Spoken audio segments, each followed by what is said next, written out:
Lustful leadership is focused on the self for the benefit of the self, while loving leadership is focused on others for the benefit of others.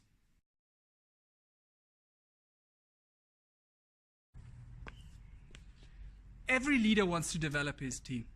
There's no such thing as a leader that doesn't want to develop his team.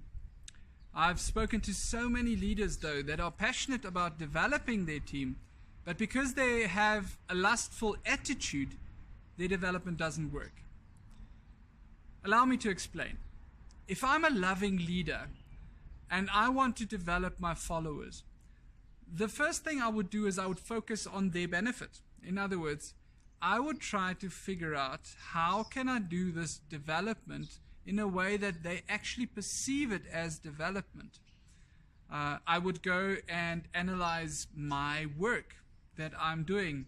I would analyze their work that they are doing. I would analyze them as a person. I would find out what they want. I would spend time really getting informed about everything around them that is important, about their future vision, where do they see themselves, things that they're struggling with, all that kind of stuff.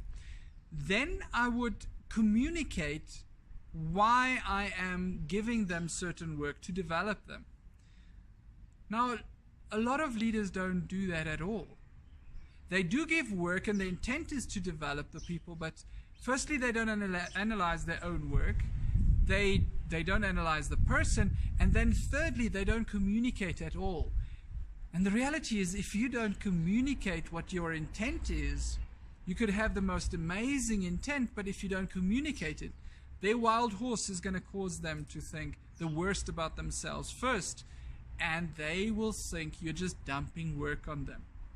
So the lustful leader would say, you know what, my intent is to develop people. I just give them the work, and they are there to help me be successful anyway, so I give them this work for their development. But nobody realizes that. And even that leader at times is not completely convinced of their intent as well. The result is a team that gives only what they have to give, because they don't see the benefit for themselves in the whole process. And thereby, the leader has a team that is difficult to manage, and he makes his own life more complicated. The loving leader has a team that understands that the intent is to develop them. When they get extra work, when they get challenged to do things that are difficult, the aim is always their growth. And that team is easy to manage. I hope you will be far more effective with developing your people going forward. Have fun.